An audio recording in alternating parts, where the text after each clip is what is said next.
Eliza Carter never meant to linger in the house her parents left her. It was a plain, square thing with peeling cedar siding and a front yard choked by crabgrass and dandelions that refused to die. Tucked at the end of a sleepy cul-de-sac in a Virginia suburb, it was just far enough from town to feel like a retreat, but close enough for pizza deliveries or an ambulance if things went south. After her dad passed 8 months ago, Eliza, a logistics manager juggling deadlines from her cramped Richmond apartment, drove down to sort out the estate sign papers, cut off the utilities, and slap a for sale sign out front. But something about the place held her back. Maybe it was the creak of the porch swing or the way sunlight spilled across the kitchen counter at dusk. Whatever it was, 2 months later, she was still there, answering emails by morning and wrestling with the yard by afternoon, finding a strange comfort in the dirt under her nails. It was on one of those quiet spring afternoons that everything changed. Eliza was crouched by the northern fence, her old jeans streaked with mud, gloved hands clawing at a snarl of ivy that had crept along the border where her property met the land of the Warrens, her parents' neighbors for decades. She barely knew them, maybe a nod or two over the years. Now the lot belonged to Harold and Diane Warren, a retired couple in their late 60s, both stocky and bronzed from years of fussing over their lawn. Diane was the one Eliza noticed most, always out there trimming hedges that didn't need it, barking at delivery drivers like she owned the whole street, rearranging her army of lawn gnomes with a general's precision. They'd exchanged a few stiff waves, but Eliza already sensed the VYB. Diane was the queen of this block, or so she thought. That Tuesday, Eliza was prying up half-buried bricks, probably an old garden border, when she heard the slow crunch of tires. A county patrol car rolled up. No sirens, just a deliberate crawl. 2 officers stepped out, hands on their belts but not their guns, calm, but sizing her up. The taller one, with thinning hair and sunglasses propped on his head, spoke first. "Ma'am, we got a call about suspicious active VY here. Mind if we talk?" Eliza froze, her trowel still in hand, dirt smudged across her cheek. "This is my place," she said, standing slowly. "I'm just cleaning up the yard." "What's this about?" They swapped a glance. Neighbor reported digging near their property, maybe messing with boundary markers. "They're worried someone's trying to shift the line." Eliza let out a sharp laugh, half amused, half annoyed. She pointed at the patch of weeds.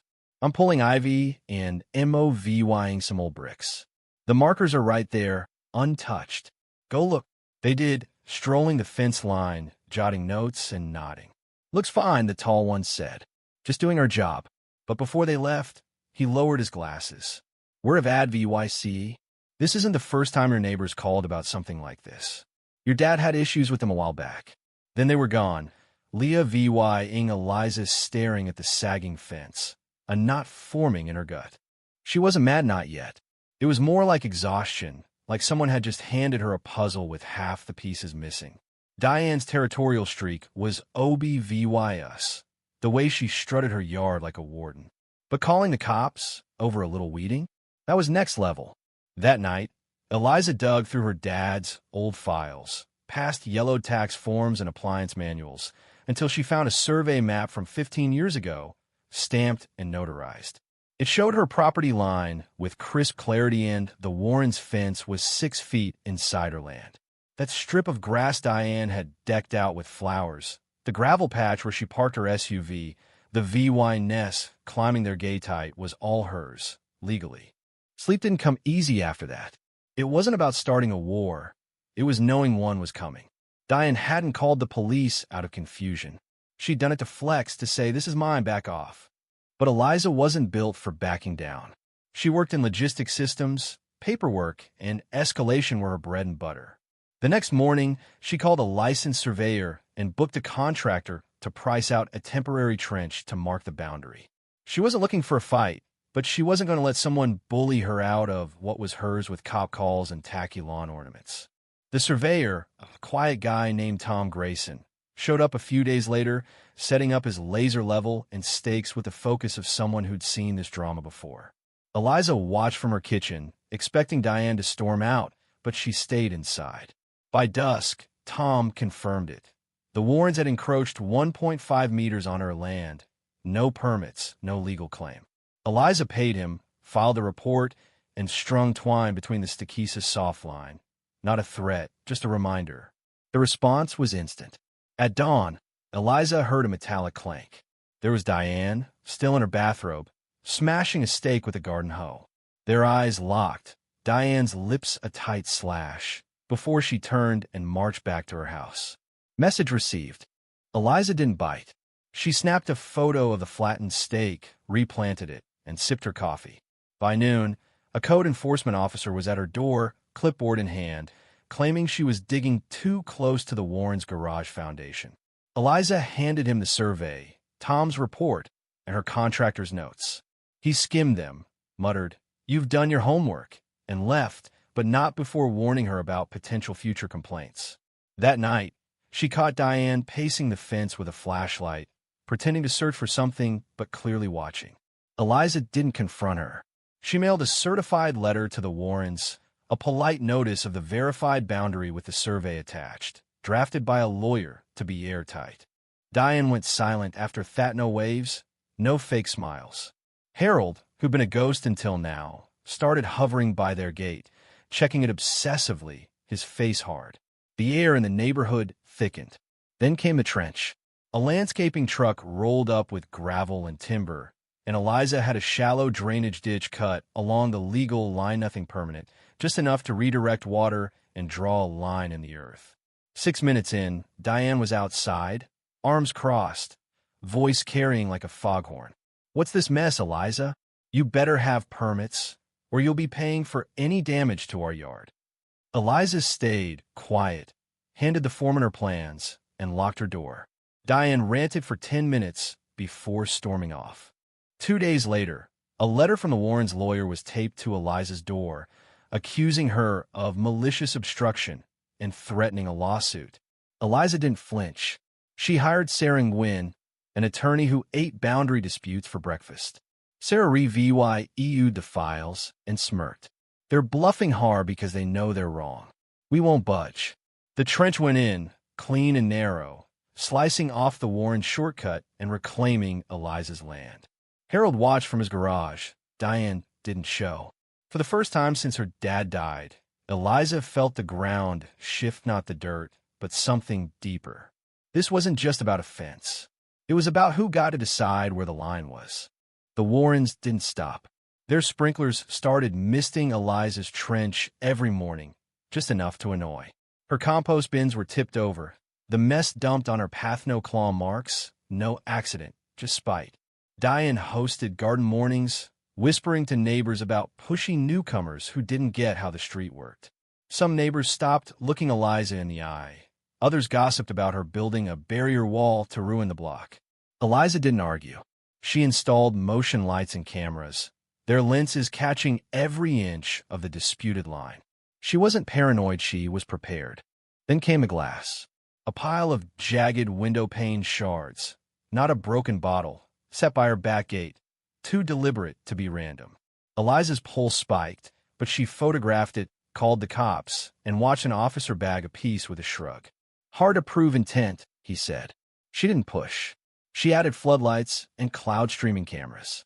When a shady utility inspector showed up, claiming to check easements, Eliza smelled the scam. His ID was fake, his company non-existent. She snapped his photo, got his license plate, and sent him packing. The next morning, her gate was unlatched and forced, just open. Someone had been there, close enough to touch her world and walk away. A real estate guy knocked one night, all teeth and fake charm, offering to buy her out before things get messy. Eliza's blood ran cold. "Did Diane send you?" she asked. He just grinned and left. That was it. She called Sarah, who filed a CIVIL complaint not just against the Warrens, but for trespass, harassment, and interference by unknown parties. Eliza's folder was a fortress. Photos, logs, videos, reports. She wasn't playing defense anymore. She was drawing blood with paper. The hearing was no Hollywood showdown, just a gray courthouse with flickering lights. Eliza and Sarah brought everything: surveys, timestamps, engineer reports. The Warrens' lawyer spun a tale, of community harmony ruined by Eliza's aggression. Sarah didn't blink. She laid out the deed, the encroachment photos of VY Deo of Diane dumping trash, and a report debunking their drainage claims. The judge cut through the noise. Show me one legal document granting the defendants access. Silence. The ruling was swift. Eliza's rights were upheld, the Warrens were barred from nearing the trench, and their petition was tossed. The judge nodded at Eliza. You showed restraint. That's rare. 2 days later, MOVYing truck pulled into the Warrens' driveway. No one helped. Diane walked out. No makeup, hair loose, eyes fixed on the ground. Harold trailed her, clutching a potted plant. Their door closed with a soft click, and a for sale sign went up. The trench stayed, not a scar but a statement, carved in gravel and truth. Months passed, and the street exhaled. New neighbors moved in, an older couple who kept to themselves and thanked Eliza with scones and a note. Glad to have you next door. Eliza rebuilt her fence, planted grasses along the trench, and boxed her files, storing them high. She grilled with friends, laughed under string lights, and stopped checking her cameras. One night, glass of tea in hand, she stood on her porch, staring at the line she'd fought for. It wasn't about dirt. It was about space, the right to exist without someone smudging your edges. The Warrens hadn't just stolen land, they'd tried to steal clarity. They lost because Eliza didn't shout.